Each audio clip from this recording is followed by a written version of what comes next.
Tonight, we catch up with longtime Cellar Angels friend Andy Schweiger of Schweiger Vineyards. This incredible family business, high atop Spring Mountain, has been producing wine since 1979. And tonight, we dig deep into the release of a Pinot Noir. Sit back, sip episode 137 begins now.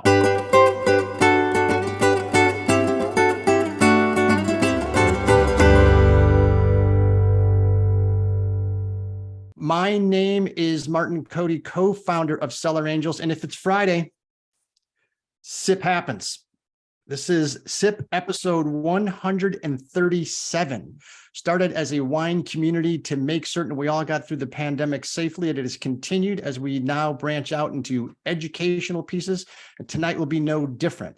For those of you, and I do see a bunch of you, Maury, I see Lily, and a whole bunch of folks, Alicia, that are new to Cellar Angels, allow me to acquaint yourself. We started this company in 2010 with a mission to actually change the world with wine. And to do so, we wanted to focus exclusively on the limited production wineries of Napa and Sonoma. And so that is the playground to which we flourish. It is a tapestry unlike any other on the globe for producing wine. And we are privileged and honored to be able to do it on the Cellar Angels website and also weekly with some special guests. Those of you that have not acquainted yourself with the Cellar Angels website, I strongly encourage you to do so. There you will actually see tonight's featured bottle of wine when you click over to shop wine and go over to red wine. Here we're looking at the Schweiger Vineyards 2020 Pinot Noir from Spring Mountain District. We're going to get into detail about this wine and the AVA in a moment. But I also want to alert all of the Cellar Angels folks, if you haven't even created an account on the Cellar Angels website, please do so. And those of you that have, click over into the My Account section. Don't worry, you won't see all this other stuff up here. I'm an administrator, so I get to see it. And when you click over to the My Accounts section, you will see a new Refer a Friend button here. So you can click on Refer a Friend. You will be able to copy your link. And we really technically don't care what you do with that link. You can blast it out to 50 wine friends via email. If you've got a private Facebook group, you can share it in there. If you want to tweet it to the world, you can share it in there too. But for the month of August, if you send it out to someone and they sign up for Cellar Angels and just merely create an account, we're going to put 500 loyalty points in your account. If that person also happens to sign up for Wine Club, we're going to give you and them a $25 coupon to spend on the site. No limit. So it's a very special opportunity in August to share with some friends. We've got a pretty neat Wine Club coming up in Q3 that'll ship after Labor Day. So the Cellar Angels website is chock full of information. And as I showed you earlier, the Schweiger Pinot Noir, I've got a long story about Schweiger, or a long history, I should say. But those are the folks that are drinking it tonight did so because they purchased this sip kit a while back. So there's currently 4 bottles in this sip kit that are available for the next 4 Friday tastings, August 25th through September 29th. And you can see that we've got Ramsgate, Hoops, I'm excited about that one, Halleck, and it looks like a Kaluna that we're going to be featuring on the Sonoma side. And then also here's the Schweiger that I talked about earlier. By the way, other than the Wine Club and other than the winery, Cellar Angels is the only place you can get this wine. A very limited production, as we'll talk about with Andy in a second. But I mentioned that we have a long history with Schweiger Family Vineyards, and it dates back all the way to 2007, 2008. When we first became aware in the wine shop in Chicago, oddly enough, that they made a mountaintop Chardonnay. And it honestly stopped me in my tracks. First of all, I did not know they made mountaintop Chardonnay. And this one was not the oaky, cloying, buttery Chardonnay that had somehow become synonymous with Napa in the 2000s. But it had some minerality, some crispness, some acidity, and it was stellar fruit. And since that point in time, we have fallen in love with the family, fallen in love with the AVA, fallen in love with the winery, and they still have one of the greatest phrases I've heard in the hospitality business, bar none, let alone the wine hospitality business. This is from Andy's father, who says, every time you come, we want you to have an experience of a lifetime. And that includes, even if you're up there for your 6th, 7th, 8th, 9th time, which I'm fortunate to have done.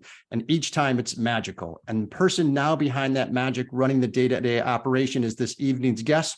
So without further ado, let me bring in Andy Schweiger from his home up. I don't even know where you live, Andy.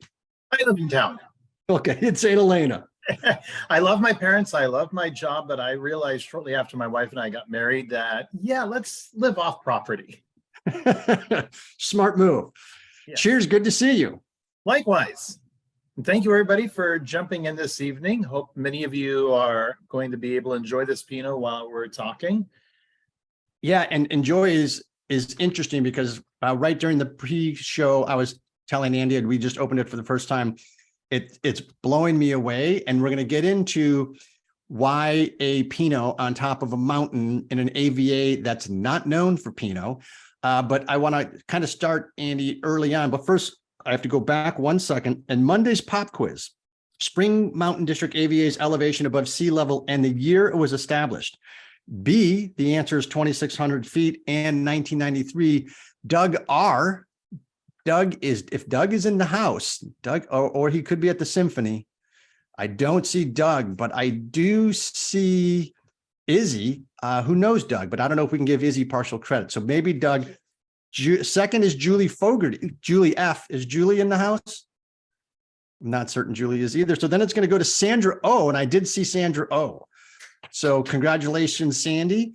And 100 points being deposited in your account. But the Spring Mountain AVA, Andy, you've called home for most of your adult life. And you grew up in the vineyards behind me.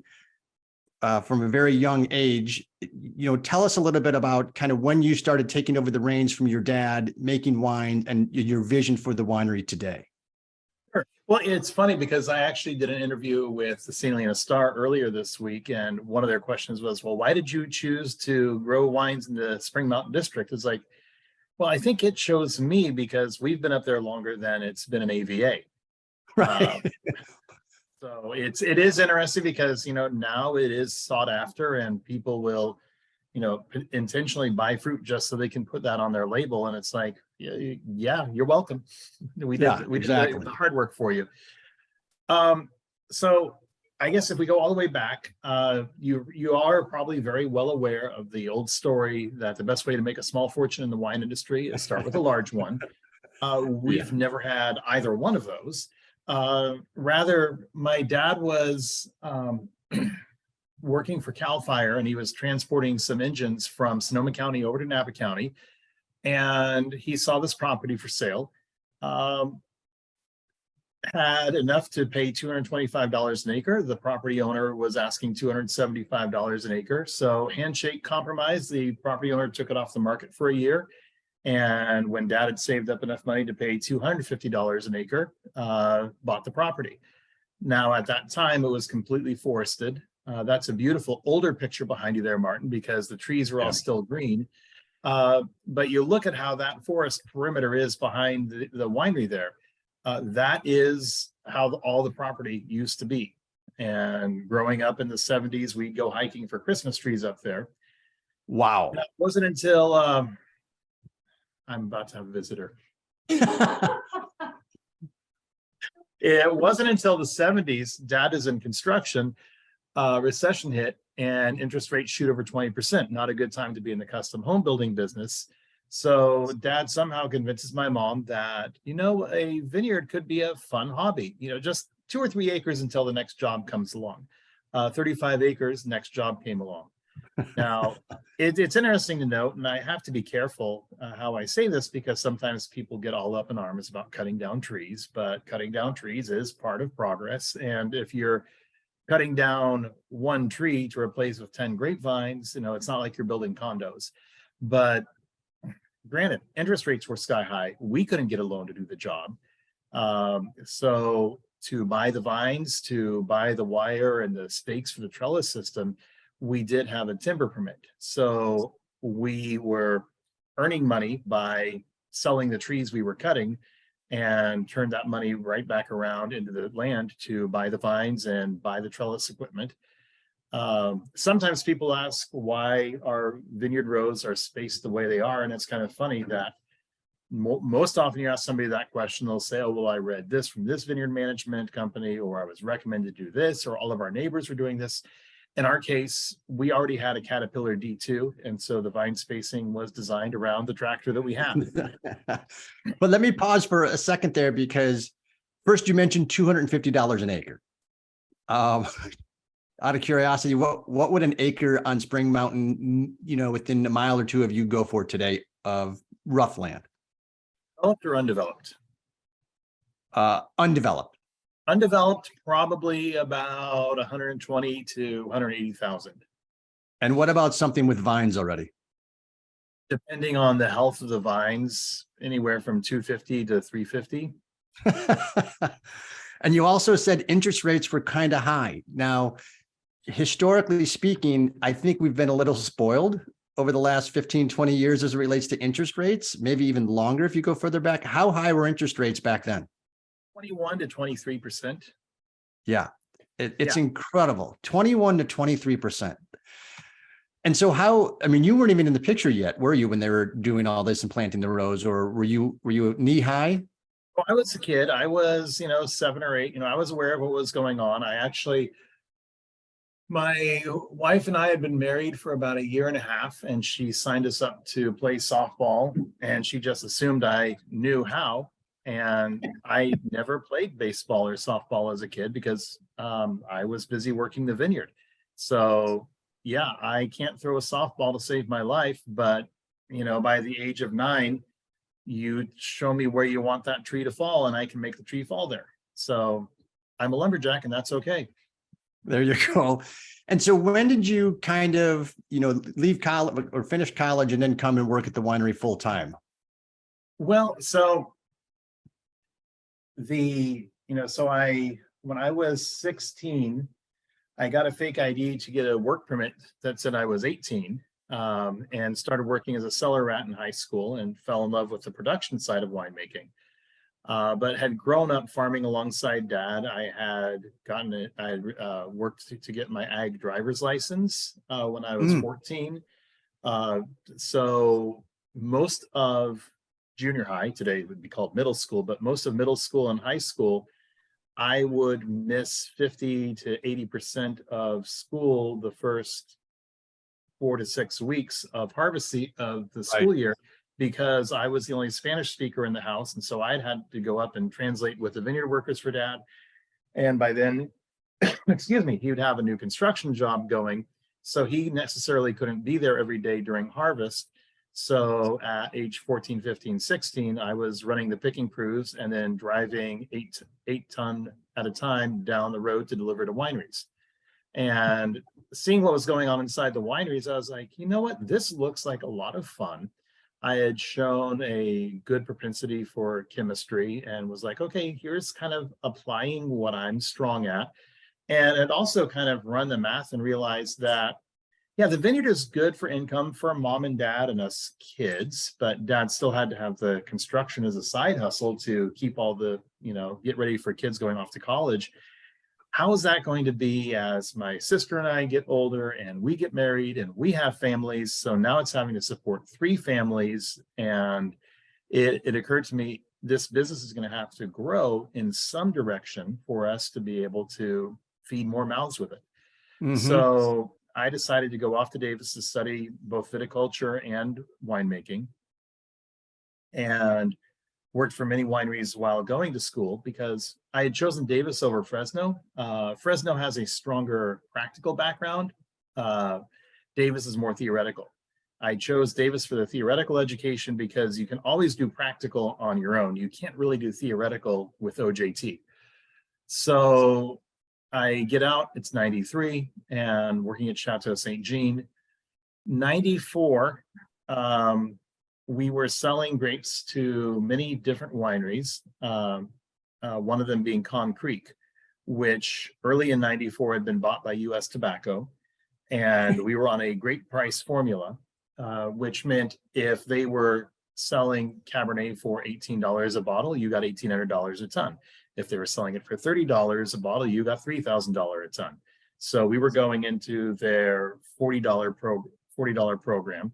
Well, US Tobacco held a meeting of all the growers, and essentially in the first 2 minutes of the meeting, it came down to, we don't care what your contract says. Nobody is getting more than $900 a ton.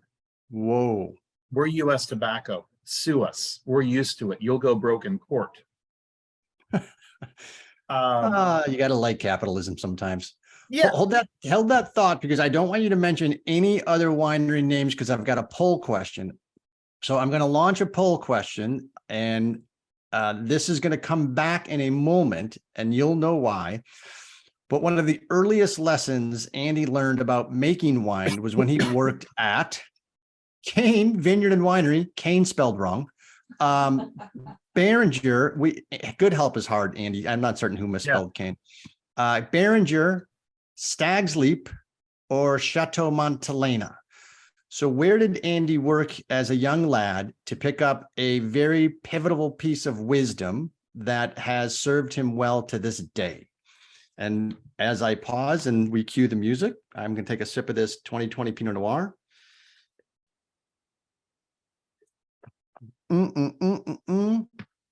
All right. So I'm going to go 6, 5, 4, 3, 2, 1, half.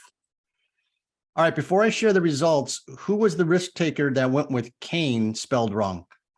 Reveal yourself in the webinar chat. Whoever, knowing true Sipsters fashion, there'll be 2 people that claim it. But I want to see who is the honest person that chose Cain, because you are in fact correct. Scotland. Very good. Scotland has, and Lily both have amazing palates, are great wine people.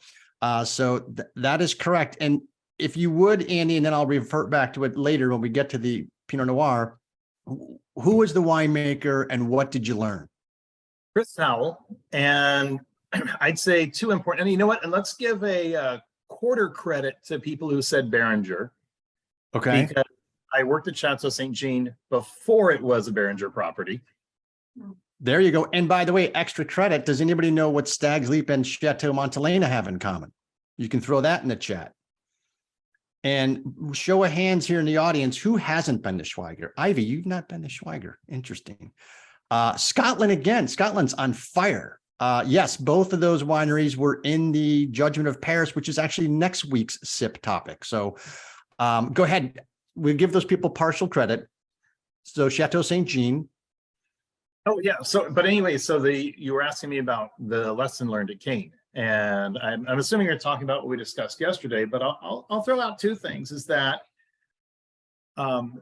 spoiler alert, are we going to discuss any other wineries, or am I free to name names again? You're free to name names. Thank you, though. Yeah. One of my jobs while in college worked 2 harvests for Joseph Phelps. And that Phelps experience got my foot in the door at St. Jean, where they were starting a Bordeaux blend program. And they said, well, hey, you know what? This guy has some Phelps experience. He's familiar with Insignia. Why don't we add him to the winemaking team to help us make the early vintages of this project wine, which I had to go into a marketing meeting and got ticked off in the marketing meeting because it was just blah, blah, blah, blah, blah, blah. And after an hour, they were just talking about what to call the wine, even though none of them had named the wine yet. And I just said, this is stupid, just call it 5 varietals in French. And I stormed out. And yeah, lo and behold, Saint-Cepage got its name. Oh my God. But yeah, eventually Cain had hired a headhunter to find somebody to take over day-to-day winemaking for Chris, because Chris had to wear many hats as general manager there and supervising many acres of vineyard. Yes. So I was hired to take over day-to-day operations at Cain. And, that kind of short trigger attitude of mine carried over, and I'd have to go to marketing meetings, or we'd be talking about accounting or budgets. And I'm like, Chris, just let me make the wine. And he said, Andy, there is no winemaking decision. That's not a marketing decision. That's not a financial decision. That's not a economic decision. So grow up and come to the meeting. I don't think he actually said grow up, but might have said shut up, or yeah, no, it's funny because Chris, I can't remember now. I mean, I think he started at Cain in 91, taking over winemaking operations, and has whatever the math is now, 40 some odd vintages under his belt, or 30 some odd vintages under his belt there. Maybe that put us at 35, I think. Yeah. I mean, it's crazy tenure. I mean, there's very few. Jonathan Emmerich at Silverado, I know. Tom Rinaldi, who's not at a particular winery now, is 47 or so. So that's some tenure. So you're in some good company there. And he's a neighbor. Yeah, exactly. And they are going to be rebuilding. So good. So you took over the reins full-time making wine in 93? Oh yeah. So let me, so let's walk that back. So we have the U.S. tobacco story. So we're hosed, except there is a rider in our contract that if we need the fruit that's contracted to them for our own winery production, we can get out of the contract. So mom and dad went down, pulled a winery use permit, and called me up and said, don't quit your day job because we can't afford to pay you anything, but we need to make wine this year and we don't know how. It's a misconception that, I learned the winemaking from my dad. And actually very early on, my dad said, look, I know I don't know winemaking. I just know I grow great grapes. So none of that Mickey Mouse blending you do at other wineries, just 100% Cabernet, 100% Merlot. And 94 was our first year. We had no equipment and we had no barrels. We had nothing. That first vintage, we were sanding down. We used to do a lot of harvesting in the mild steel 2-ton valley bins. And so sanded those down and painted them with food grade white paint and fermented in picking bins. Eventually bought some 1/2-ton bins. Eventually, as we could afford, we that first harvest rented a distimmer, rented whenever we could get a press, and we were kind of at the mercy of the rental market. And every year we would try and find used equipment. And as we grew and started selling wine and getting some money, we invested it back in the winery. So this will be our 30th vintage, and we've gone through 3 different distimmers. We've had 2 different presses. And it's just a matter of, okay, you know what? I'm not really happy with this one. I'm pretty happy with what we've got going on right now. But it's, we're one of the few wineries, I think, that reinvests very actively in our production space and in our equipment. You go to a lot of smaller wineries and they look run down and the equipment isn't well cared for. Well, our 10-wheeler, the truck I used to drive to deliver the fruit, we bought that used, and it actually had a sticker in it. This truck pays your salary, take care of it like you do your paycheck. And that's what I do with our equipment, whether it's something used that we purchased. Our first press was designed for apple cider, and it was imported from Italy. The gentleman who had bought it was feeling ill the day it arrived at his property, and he passed away 2 weeks later. So it sat in a barn unused for over 15 years. And mom and dad went down with the trailer without having seen it first, bought it and brought it home and said, okay, so this is right before the 95 harvest, and said, okay, we bought you a press. The 94 harvest being the first one, then 95, and you're starting to kind of, for a long time, my guess would be the production facility was the island of misfit toys. It was just things from, type of stuff. Was there ever a point where young Andy with the short fuse and wanting to do things in a more grandiose style were just like, son of a gun, when are we going to start getting our act together? Or conversely, were you just absolutely smitten to be making wine and you didn't care? I appreciated what I had. But, I also realized that, there were limitations to what we had. So sure, from 94 to 95, we went from having to rent distimmers and load all the wine in and take it down at Cain to be pressed off. That's not an easy drive, by the way. No, especially when you've got wine sloshing in the back of the truck. This isn't grapes anymore. This is actually, liquid with skins. Yeah. Granted, we had done our best to drain it off, but yeah, it's not easy. So now all of a sudden new vintage. We have our own equipment. But there's learning curves, but you just have to embrace it. It's like, hey, at least I have this. Now, I should say it's kind of funny. We did not know this press was built in the 70s over in Italy. And I did a little research. I mean, granted, you couldn't Google back then, but I'm like, okay, well, what kind of paint is on this? And it was like avocado green. And I'm like, I'm pretty sure this is lead-based paint. 100%. The very first thing we did is I called up some of my fraternity brothers and we put on face masks and we sanded it down to bare metal and painted it with food grade latex. And then I'm not an electrical engineer, but I slept last night at a Holiday Inn, so I feel well prepared to conquer things like that. Yep. And that's when I learned about the difference between 60 hertz that we have here in the United States and 50 hertz that they use over in Europe. And this could be a trivia question. What happens when you run a 50 hertz piece of machinery on a time clock on 60 hertz American? I promise you, Jeff G knows. And if he has a cocktail in his hand, he's going to put it down and type it in, because the man is a wizard. And when he was here at our house, he helped me take off the microwave panel and we had to solder some pieces back together in there and fix that. Thankfully, it was the American voltage. But what does happen? A minute has 50 seconds. So where this becomes interesting is that it actually had no control panel. It had a punch card reader, and it came with 2 plastic punch cards. And there we go. It all speeds up. There's so many things I can go to right now with regards to a minute, but I'm not going to digress. Yeah. It's all good. So it all speeds up. What I wound up doing is I had to take these punch cards and before harvest and just run the punch cards and see, okay, what does this section do? What does this section do? Because I don't speak or read Italian. And so I just start writing on a Sharpie. When it engages this part of the program, it does this. And so then I would just, when it was time to press during that 95 vintage, I'd feed in the punch card and say, okay, I want it to do this. So I'd manually pull it through the punch card reader until it got to the section where I wanted to do, and then stop, and then it would do its thing. So see, this is a hard business. This is where fractions and time and minutes and could make or break a vintage.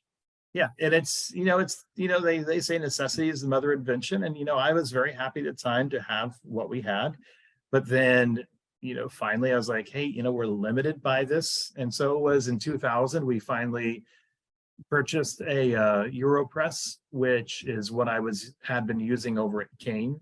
And it was, I even floored my dad because I chose not to have the computer controls. I went all for manual switches because to me, I think if something is too computer controlled, you lose the touch of being there in the moment, tasting it. It's too easy. I've worked at too many wineries where you just, put in this program and then they walk away.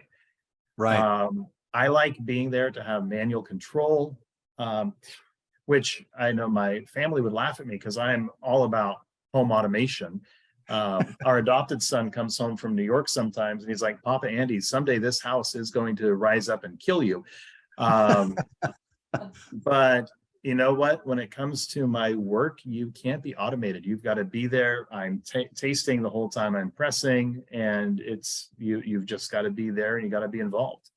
So was 2000 or shortly thereafter, was there ever a period of time where you felt like, okay, we've arrived, we are now a real winery, we've got production, we've got barrels, we've got a press, or are you still working towards that? I think every year it's, I never want to be complacent. It is interesting. We did, so our barrel room is under the tank room and underneath the tasting room area. And the tank room floor is over 20 years old now. And so it's a floating floor, and it's developed cracks over time. And, concrete will allow water to seep in. And the continued concern was we've got many, many ton of rebar in that floor. And if that starts to rust out, well, someday that floor is going to give way. Maybe not in my lifetime, but right, you build for more than one lifetime. So in 21, I don't think I told you this, Martin. The last time we resealed the floor was in 2021. So quick recap for everybody else. I've dealt with chronic arthritis in my hips since I was 14 years old, and have been putting off hip replacement surgery probably since my early 30s. And in 21, with no 2020 vintage in the winery, and I did not have anybody working for me in production at the time, I realized if I'm ever going to get this done, I have the least amount of work to get it done. This is the year to do it. So I had my right hip replaced in 2021 in February, and my left hip done in May. And between February and May, I made it very clear with my physical therapist, this is my game plan, because I am bottling the last week of April. So I need to be back doing barrel work the first week of April. And what I was telling Martin yesterday was, so that first Wednesday of May, I loaded the last pallet of wine into the truck to go down to the warehouse at 11 o'clock. And at 12:30, I was down getting my pre-med or my pre-surgery medications, and was under the knife again the following morning at 6 a.m. What I didn't tell you, Martin, was Dad was going to have the vineyard workers help him reseal the floor while I was recovering from During your rehab. Yeah. And so right before my surgery, I had masked everything off, had gotten everything off the floor, had turned off all water, so there was no water on the floor. And I come back and the job hasn't happened, and it's all prepped. So before I can even start doing winery work, who's got to redo the floor? So on a new hip though. For a week, I'm down on my hands and knees, crawling around, grinding out cracks, putting epoxy and resin and filling up all the cracks. So long story short, that we didn't have enough materials. So I had to drive down to San Francisco to Mueller Construction to get more sealant. And I was talking to the guy, because I don't know why your dad bought this stuff. This is completely inappropriate for your application. It's going to fail in the first year. And sure enough, it failed in the first year. So we actually bit the bullet and had the entire tank room floor resealed back in May of this year. And I am just loving it. And floors aren't sexy. Floors don't pay the bills. Most wineries focus on their tasting room and their landscaping and nice printed materials. And for me, it all begins in the vineyard and it carries on into the cellar. So if you don't have a nice work environment, I'd say the nicest compliment I often get is that people, when they come to our winery, go, "This is so clean." We had an appraiser on there Tuesday, because for tax implications and passing on to future generations, we're having to split up and actually have the winery itself is actually 3 companies and have a rental agreement between all the different companies. That's the only reason we have an appraiser, because I say appraiser and people assume, oh, you guys looking to sell? No, we're not for sale. Never will be. But this appraiser was going through there and said, I expected this to be some rundown operation. You guys take a lot of pride in every aspect of what you do, and everything is so clean. And that's the thing, is a good winemaker starts at being a good janitor. And if you've got a good floor, you can keep the floor clean. Well, and it's funny, you have a tasting that's a VIP experience, and I want you to talk a little bit about that. But I haven't seen the new floor. I've seen the old floor quite a few times. The first video we ever did for Cellar Angels with Schweiger was actually in that room, that barrel room.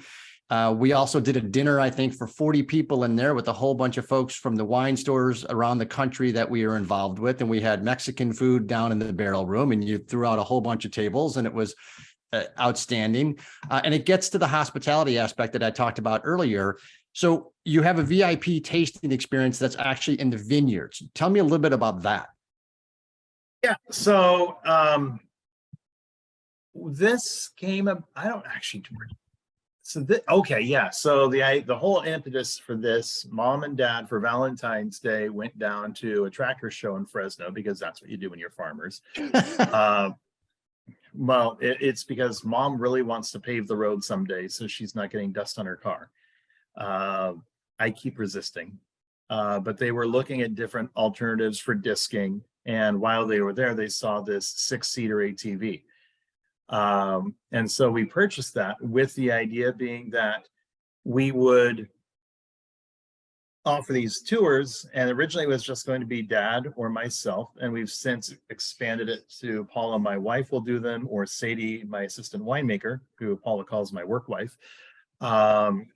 One of the four of us conducts this tour, and we actually drive you around through the vineyard, because there's not a lot of wineries left that are not only family owned and operated, where, you know, it's not the family flies in from their winter cabin or their Florida house to see their property when it's too hot or too cold where they live year round. It's, you know, we're there, you know, 7 days a week. Right. But to also be estate bottled, that this is where everything came from. Everything you see is where it comes from. And to me, the whole idea of estate bottled now more than ever is so important, because, you know, people get hung up on organic, and organic is not sustainable. We practice sustainable farming. There are many hidden societal and environmental costs in industrial organic that people don't understand. People just assume, because they've been taught that organic is going to be better quality and it's going to taste better and it's better for the environment, when most of the serious pollution going on in the Napa Valley is coming from the organic farms. Organic is mostly about checking off boxes, but organic does not mean locally sourced. It's entirely possible that organic fruit might be picked and sit in a truck for 5 hours while it's being transported. Meanwhile, all of that fruit is jostling, the juice is getting liberated, sinking to the bottom and oxidizing. You're destroying your quality. The furthest distance a cluster travels on our property is, I think, 1/10 of a mile. Straight line, not as a crow flies, Right. but its path is 1/10 of a mile. So it hits the crush pad, and it's being processed, and it's on its way into being wine. Well, let's I want to pause there for a second, because I think the estate bottle thing is important to focus on, because it actually leads right into the Pinot Noir. Sure.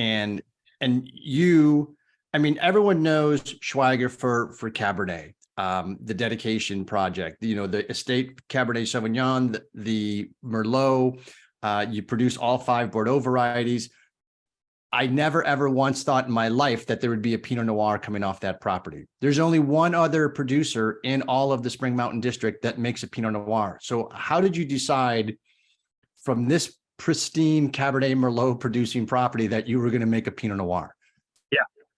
And if you had asked me in my 30s, I would have said, nope, not going to happen.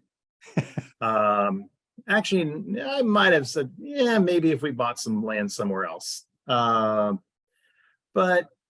what happened was, you know, if you're not in a state program and you're buying all your fruit, if a certain product is not selling well, you cut back your contracts and you buy less fruit, so you make more of that product. In our situation, we're growing it. What am I going to do? Say, sorry, Dad, that's not coming into the winery because we can't sell it, so let's just drop the fruit on the ground. You don't do that unless it's 2020. So if we grew it, I got to make wine. And so the problem we grew it, we got to make wine and we got to sell it. Yeah. And the problem that we had, and it was a cyclical problem, is I love our Chardonnay and I have no problem selling 500 cases a year of Chardonnay. The problem is we were making 1,000 cases. And, you know, despite our best efforts, I mean, we tried to increase it in distribution channels, but you lose so much of your profitability when you go through distribution that it's, you know, you're getting pennies on the dollar. And so it was probably around 2:00 in the morning in 2015 or 2016, while I'm waiting for the last press load of Chardonnay to come off, going, this is just insanity. We've been swimming in Chardonnay for over a decade now. We've got to correct this. And there's no good bulk market for Chardonnay. So it's not like, okay, I'll pick it and make wine and then sell it to somebody else to bottle. Right. And, you know, to me, it's like you also lose a little bit of your soul when you do that, because here I put my heart and soul into this, and now somebody else is going to put their name on it. So instead, I realized we've got to grow something else. And We had two parcels of Chardonnay at the time, the upper two and the lower two. Some of our vineyards are so romantically named. The upper two is a 2-acre parcel that's just above the lower two, which is another 2-acre parcel. But the lower two is tucked away off to the side. It's cooler. It has a little bit more morning shade. And it would often come in 2 to 3 weeks after the upper two Chardonnay. So I might have already started processing red fruit. There were a couple of vintages where I'd actually drained and pressed some Merlot off, so my press was red. So I had to stop for at least a full day and turn everything white again. So I was like, okay, this is insanity. We've got to do something different in this block, but what? And so the first thing is, okay, what are we doing already successfully? What do we need more of? Well, we were at that point right-sized with Cabernet, Merlot, Cab Franc, Malbec. We, at the time, were growing a little bit of Petit Syrah, but I never really cared for the character of the Petit Syrah on our property, so I didn't want to go down that route. So we needed to do something new. So I started thinking, okay, climate change, maybe something that's going to work a little bit better in warmer days. Zinfandel. Yeah, that actually could be a lot of fun. I enjoy a good Zinfandel with a pizza on a Saturday night when I don't have to think too seriously, but I'm getting $50 a bottle for my Chardonnay. People are gonna look at me crazy if I charge more than $30 for a Zinfandel.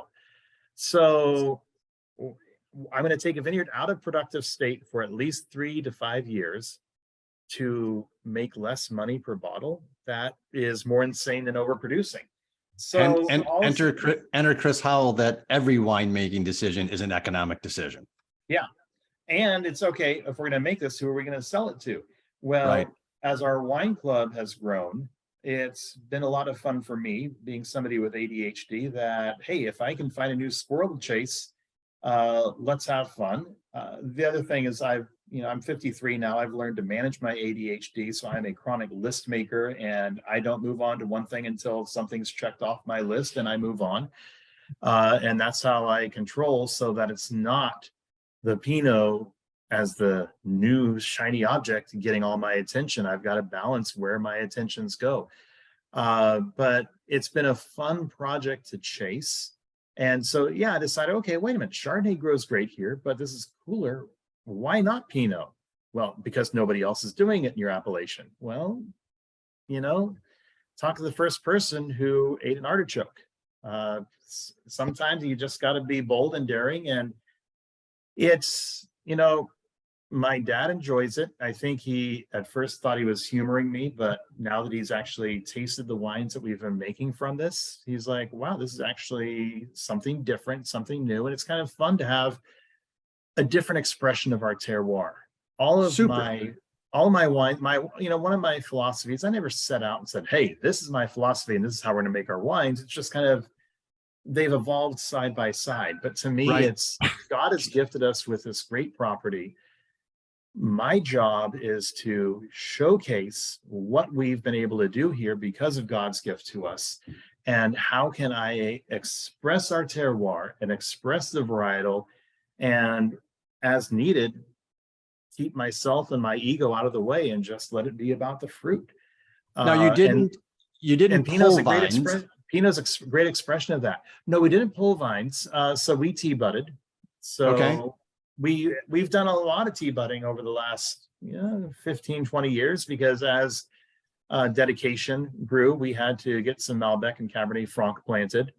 And we realized early on that we took out too much Merlot for the sake of Malbec and Franc. So we wound up taking some Cabernet to plant some more Merlot. So our vineyard workers just shook their heads like, wait, you just took out 2 acres of Merlot. Now you're putting back in 2 acres of Merlot. But where we put the Merlot is better suited for Merlot than Cabernet. So it's kind of a learning lesson. And so what we wound up doing is went through with chainsaws and cut everything off about a foot above the ground, and then brought in a crew of budders. This is a very specialized skill. Oh, yeah. We learned about it a couple of weeks ago with Nick Goldschmidt, and we had a whole session on budding and grafting. And these folks are very, very skilled. Wonderful. Oh, yeah. So we had actually, Pinot Noir is very clonally driven. And in researching, the first thing you do is you go and ask your neighbors, hey, what's working well for you? We had nobody to ask. Right. Schoolhouse Winery is the only other game in town doing Pinot Noir, and I think they have 3/4 of an acre. So we're now the largest Pinot at 2 acres. We're the largest Pinot Noir producer in Spring Mountain District. We're probably also the only Pinot Noir producer at elevation excess of 1,500 feet in Napa County, if not Northern California. I don't know. I'll have to be fact checked on that. I don't know. No, hold that thought right there, because I want to show people where you are, because I'm surprised Jeff hasn't said anything yet.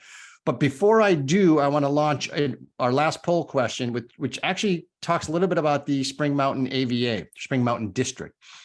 The first documented grape grower, Charles Lamy, and his La Perla Vineyards was established in the Spring Mountain region of what year? 1812, 1874, 1904. I'm sorry, in 1889. I forgot to say that. So this is also another opportunity for me to have a sip of this pristine Pinot Noir. And interestingly enough, Spring Mountain was the water source and drinking water for St. Helena all the way up until like the late 1940s, early 1950s. As you're going up the road, there is an area that is the area of the road that is always wet, and it's always potholed. And the reason behind that is there used to be a horse trough that somebody had cut into the natural rock, because there's a spring that is always pushing water. And around 1978, 79, some kids thought it'd be funny to stick some dynamite in there and blow it up. Oh, hey, yeah. Nice. All right, 5, 4, 3, 2, 1. Andy, do you know the answer? Well, I actually did an educated guess, and I was one of the 1889 people. You are late, 1874. Amazing when you think about that, 1874. And I had a post on Facebook recently of the Miliavaca winery that was in Napa in 1886, one of like the first 4 or 5 wineries in Napa in 1886, and they were exporting over 1 million cases a year out of Napa. And so in 1874, there was already vineyards planted in Spring Mountain. I mean, it's just a fascinating history. And I do want to show folks where you are. So to do that, I've got to pull up this planet that we're all trying to save. And it's funny because Andy mentioned climate change. So what's going to grow up on Spring Mountain? So for those of you that are new, and by the way, I saw Doug R jump into the fold. I saw him come in. So apparently Izzy texted Doug and said, hey, you won the quiz question, so you better get online to make certain you get your points. And he jumped in. So here is our playground. This is where we live. I've got Schweiger right here, so you can kind of see where they are. The lines aren't probably drawn to scale from that standpoint. I might be a little over on the ridge line. Pardon me? Oh, so I've got Napa County over here, obviously, and Sonoma over here. But it gives you an idea of just how large Sonoma County is compared to Napa. But one of the things that we talk about over and over again, and it's interesting because we talked a little bit about it last week with regards to France. France and Spain and Italy, they are not set up commercially like Napa is. You know, when you call a winery in France and say, I'd like to come taste, they don't know what you're talking about. That's not something that they normally do. They aren't set up to do that. These two regions are incredible. And not only do they have the social and hospitality aspect of it, but they've got the soils, they've got the climate, they've got the elevation, they have everything that you could possibly want, the Mediterranean climate. It's just an amazing place.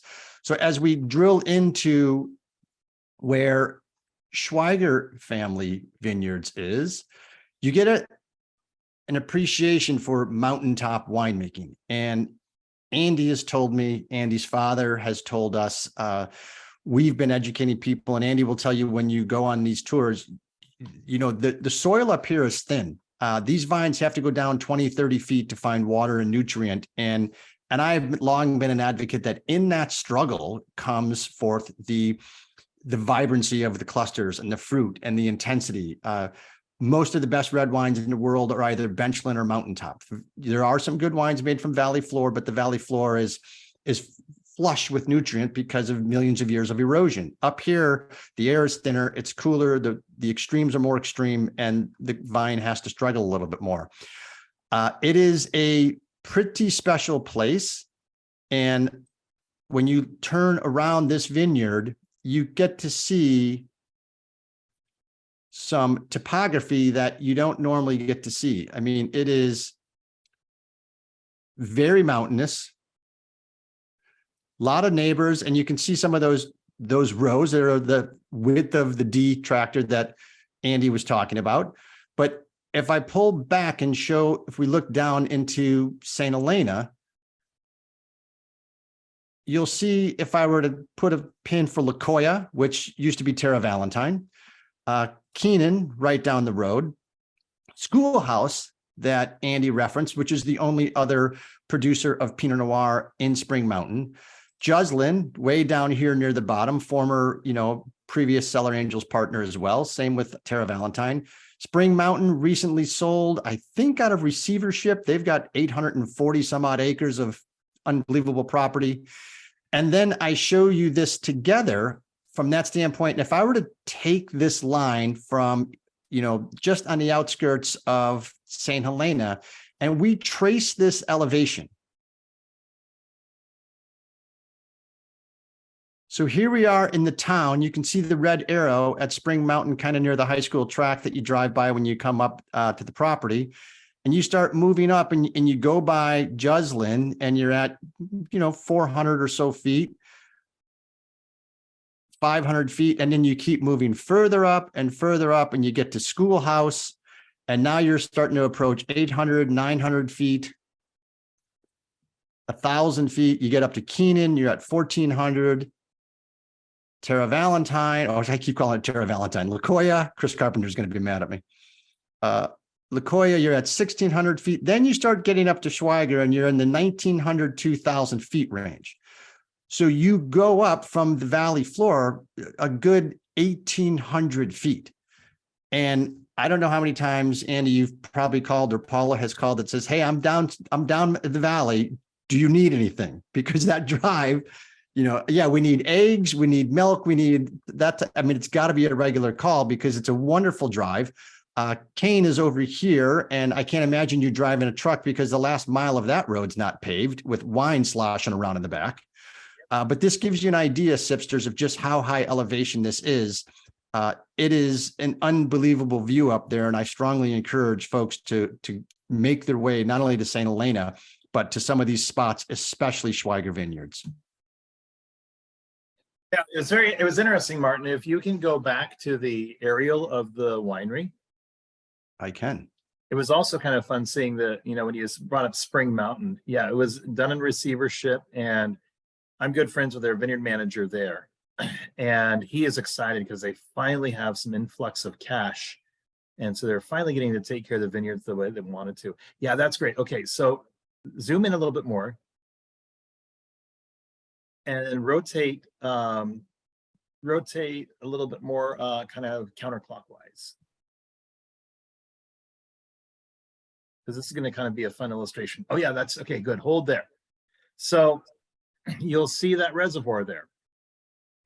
Straight above the reservoir, that is our Chardonnay block. Below and to the left is the lower two. Now look how much more sheltered that is. That is where we tea-budded Chardonnay over to Pinot Noir. And then below that block, you'll see a very small postage stamp shape. That used to be Malbec. And look how close that is to the tree line. And it's pretty much surrounded on two sides by trees. All that Malbec got torched in the glass fire. And about 10 vines on the end of each row on the far left side of the Pinot Noir block got torched just from radiant heat from the glass fire. Oh, geez. So our 21 and 22 and 23 and the next few years of production will be down slightly simply because we had to plant new vines congratulations, you have a 2-year-old block of wine or of Pinot Noir vines, and they've just been scorched. So that's kind of been a little bit of rebuilding there. Yeah, I can only imagine. Listen, Andy, I know, has to depart in 4 minutes because he's going to go do some tasting for the V Foundation. Many of you remember the V Foundation from a very early charity partner of Cellar Angels that does an amazing job trying to end cancer, and Jimmy Valvano and the whole legacy there. But go ahead. Yeah, I'm groovy on time. If you are, if we run a little bit over, because I saw a question and I feel like I was going on so much about other stuff. I feel like the Pinot got left on. We didn't. I was just going to weave that in and say, tell me if we do flavors, aromas, and pairings. And 2019 was your first Pinot vintage. And some folks, I think, will ask, if there was no red wine made in the 2020 because of the glass fires, how did this get made? Well, and so it was kind of, I was alluding earlier that Pinot being so clonally driven, we didn't know what to plant. So we just started talking with other winemakers, and the great thing about this industry is the winemakers for sure are all friends. We get along well. And Jeff Mingos, the winemaker over at Williams Sullivan, was a huge resource for me. And talking to a few other winemakers, I decided we wanted to plant Swan, Pomard, and 777 clones. So again, my dad thought I also wanted to do Wadenswil, which is very popular over in Switzerland, because I was thinking, oh, elevation, maybe we should try what the Swiss do. But Dad drew the line at 3. He's like, you only have 2 acres and you want to do 3 clones. You want to do 4 clones? No, 3. So we picked, nobody really is using Wadenswil domestically. So we thought, okay, maybe that might be too far of a stretch. So we settled on those 3 clones. In 2018 and 2019, I vinified all the clones separately. I wasn't happy with the 2018 result. The vines just were still too young and the color was far too light. Even though we were very, diligent with our skin contact and tannin management, it looked like a rosé. So I blended that vintage in with some wine I was selling on the bulk market, and we moved on from 2018. 2019 is the first one we released. And by 2020, I decided, we're spending way too much time playing the clone game. Originally, I was thinking, as a fan of Williams Sullivan and Belle Gloss and other Pinot Noir producers, that, I'm going to make a blend of all the clones, but then I'm going to bottle 10 cases of each clone by itself. And I'll sell 123 packs of the individual clones. And then I realized, wait a minute, this is Schweiger Vineyards. Our club members, here again, you have to think, how are you going to sell this wine? Our club members may enjoy Pinot, but they're not the hardcore Pinot geeks in most part that people who follow Williams Sullivan or other Pinot producers are going to be. So I had to kind of check my attitude at the door and say, you know what, no, let's focus on just making one great Pinot Noir from each vintage. In the case of 2020, we had that in the barn before we even had any significant smoke exposure from the LNU fires in mid-August. So the Pinot was in the barn and safe. So that is the only wine. I actually didn't even bottle any white wines from the 2020 vintage. Jeez. That was not because of smoke taint. It was because I make all of my white wines in the back half of the old barn over your left shoulder there, Martin. And you can see all the trees around there. Well, the fires, we wound up backfiring, not we, Cal Fire, because it is illegal for private citizens to set backfires, Kendall Jackson. I'm looking at you, LaCoya. The backfire was hot enough that it actually blew the fixed fuse on the air chiller for the white room where we control the fermentation temperatures.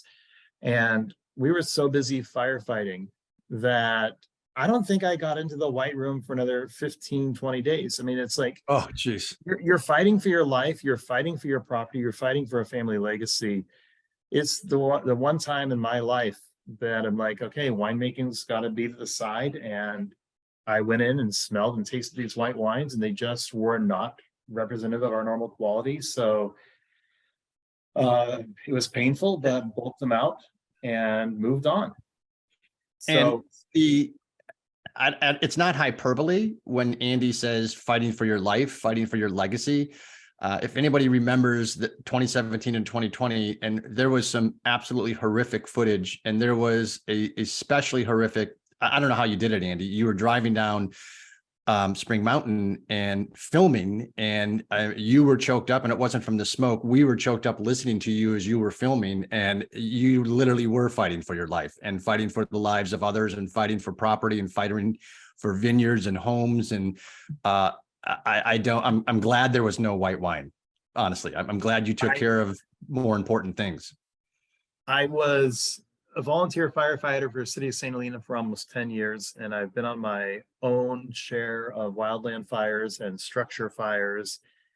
And to be perfectly honest, there were a few situations where I was like, okay, this could go sideways, but I'm trusting in God, I'm trusting in my fellow firefighters.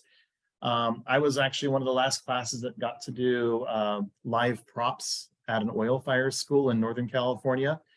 And I wound up drawing the straw to be the officer on a propane levee drill. And it was probably the most scared I've ever been, but I trusted my team and we got that levee taken care of. It never impacted me the way it did defending my property, because this is something that I grew up helping develop. This is something that I want to pass on to future generations. I mean, every building on the property my dad and I built together. And the only way I could get my mom to leave the property was to let her know, because there was no way dad was leaving. That Sunday night when the fire jumped the mountains, I was the one idiot driving up into the fires while everybody else was driving out. But I'll tell you, one of the things that made the difference is pretty much every winery that burnt to the ground, owners did not stay on the property. And they weren't there to show the firefighters where the water is, where's the resources, where to guide them. Interesting. And I'll say this is a take-home lesson to everybody: is if you own more than half an acre, if you have a large property, make sure that you've got good signage to show firefighters where tanks are, where structures are, if there's anybody disabled on the property. Okay, that's my PSA. The other thing I wanted to quickly address, Martin, is I did have the chat up. I did see somebody ask a question, difference between sustainable and organic. Yes, I was going to come back to that. And then after that, I want you to tell me about soil types on Spring Mountain. Yes. So the sustainable to me is there isn't one certification body that is, this is the official sustainable. Whereas with biodynamic and organic, there is. The thing with both organic and biodynamic, to me, I mean, you look at what organic farming is, particularly in terms of United States viticulture. And I differentiate this because what they consider organic in Italy and France is so drastically different than what's done here in the United States. Quite simply put, 5 or 6 wineries who considered themselves to be organic got together and said, well, what do we do that we consider raises the bar and makes us organic? And what do we do that's in common? And they took these commonalities and wrote this guidebook that says, this is what you need to do to earn this certification that we've given ourselves. And so it's kind of the foxes built the hen house. And to qualify as a certified organic farm, you essentially have to do what this small collective of farmers does. Now, I'll tell you, quite honestly, the only thing 2 farmers will agree upon is that the green side goes up. Everything else is open to speculation and interpretation. You know your land, you know what's best for your land. And to me, sustainability at the heart of it is that as the owners of this property, we're just the temporal owners. This is God's earth that we've been gifted with the responsibility of taking care of. So how can we turn this on to next generations, turn this over to next generations in better shape than what we found it? So to me, at the core of sustainability is, how can we farm to produce the best quality with minimal impact. And to me, a lot of that is minimal inputs from off property. I've been experimenting not only with goats, but with chickens as well, and turning over and creating our own fertilizer on property as we work with vegetation, looking into goats in the canyons to keep down brush to prevent another 2020 glass fire from rushing up the canyons.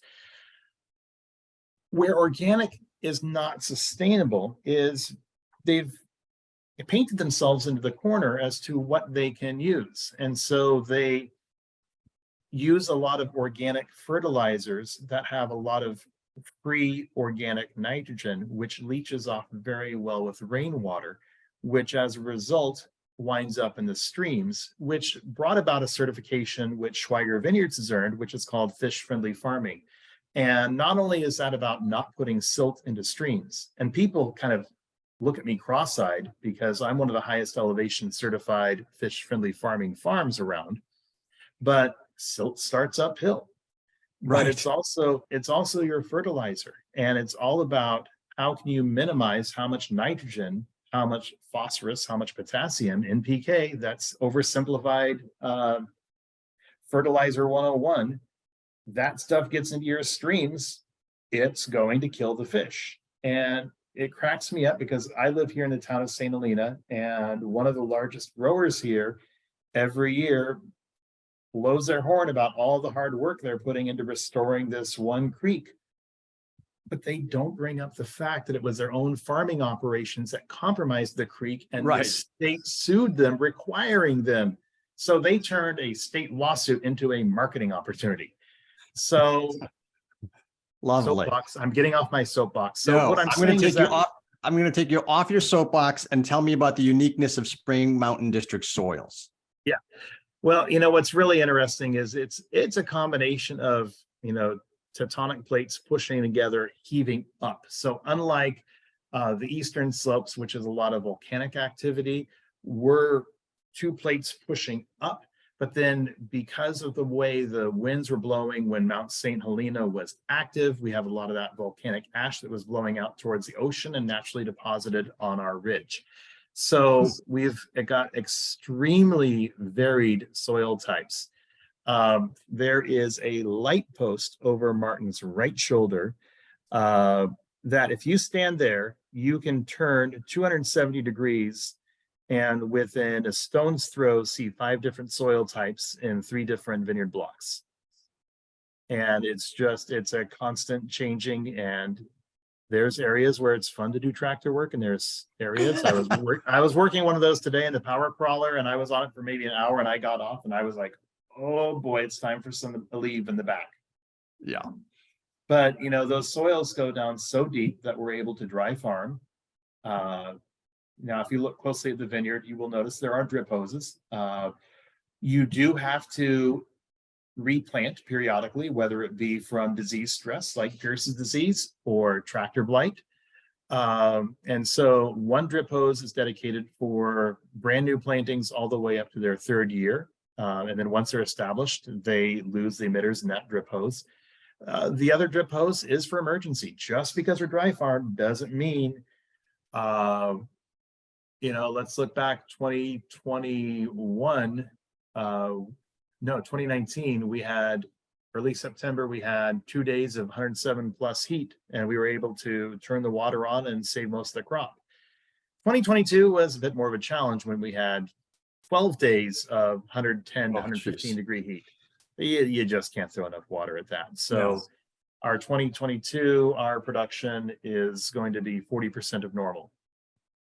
And speaking of production, what is annual average production? Annual average could be up to 8,000 cases. Okay. So I've got 6,000 to 8,000. Yeah, I've gotten a little bit more vigilant in dropping fruit. And so in a good year, we're probably going to be pushing 6,000 to 7,000 cases. And so far this year is shaping up to be, and we've gotten great yields almost all over. Malbec is a little shy, but Malbec is a heartbreak grape. In a perfect year, Okay, I say perfect in quotation marks because it wasn't perfect from a winemaking standpoint. From a farming standpoint, I strive for 2.5 to 3.5 ton per acre, ideally more like 3 ton. We had 2 vintages back to back where our Malbec pushed 8 ton per acre, and our vineyard workers were ecstatic. And I made them taste the wine that we made out of that, and I said, "Yeah, you're happy because you get paid picking by the ton. Guess what? I'm selling all this in the bulk market. I'm going to lose money on this. We're not in the business of producing mass production." And unfortunately, I grabbed the laptop and moved into another room. So my battery is getting near. So we probably should be wrapping. With that comment about losing juice, how does someone come up and taste with you or the team at Schweiger? Absolutely. Call us, book an appointment online. Unfortunately, the reality is we've always had to be by appointment. But after COVID, a lot of wineries have realized, hey, this by appointment is actually pretty nice. So if you're planning a visit to Napa Valley, make your appointments early. But you can book online, both the ATV experience. We actually had to change the name of it. It's not called a VIP experience, simply because everybody's a VIP to me. It's part of my Disney background in terms of hospitality that everybody is, okay, wait. We used to say special guest. So you're not special guests, problem childs, but everybody is as important as everybody else. Everyone gets a trophy. Yes. But we call it our vineyard experience simply because of, since the glass fire, it's been harder and harder to get insurance, and the liability insurance companies got very concerned about an ATV experience. So we don't talk about the ATV experience, but it's the vineyard tour. Yes. And I strongly encourage you to do it, because I've had a lot of tastings at this property, and even sitting on the back deck, and I remember when it didn't have a back deck, but even sitting there underneath the umbrella overlooking the vineyards is a magical spot to have someone bringing you wines. But to go into the vineyard and just see how steeply terraced these hillside vineyards are. For those of you that are subscribed to Cellar Angels and receive the email blast, you saw a picture on there that does a pretty good job of depicting the steepness of these slopes. It's a very, very special property. And that vineyard tour on the ATV would take you into the heart of the vineyard and in the shade, and then you can sit down or stand up and taste. And it's a pretty special experience. Definitely something that would be the hallmark of your trip out to the valley. They are seasonable. We start offering them April-ish, and then September we let people know that, okay, we will do our best to accommodate you, but if it's a full-on harvest day, we may have to at the last minute. What we do in that situation is, hey, we can't do the vineyard tour, but we're going to comp you your tasting, and we'll do the best we can to bring you out there. And then after harvest, we usually cut them off a month after that, simply because then the rain comes and we've got all of our erosion control measures in place, and we don't want to disturb those by driving over with muddy ATV tires. No, I agree. Andy, I know you got to jump, and good luck at the V Foundation tasting this evening. And hopefully everyone is enamored with the wines as we are, and that you raise a ton of money tomorrow. Sipsters, thank you. Next week, we actually do have a special event with the Judgment of Paris tasting. It's not that we're reenacting the tasting with the Bordeaux wines and the California wines, but we are going to dig deep into the story, the history, the geopolitical time frame of what was happening in 1976. You are going to learn a ton, and we have Chad Angelo from Angelo Cellars guiding us through that. So everyone have a fantastic Friday. Andy, thank you for staying late. You look fantastic. We appreciate it. Sipsters, you're one in a million. We don't deserve your humbleness, your gratitude, but we'll take it. And don't forget, 500 points, everyone you refer to. So jump on your accounts and let's grow this. Andy, cheers and drive safe. All right. Thank you, guys. All right. Bye-bye. Bye.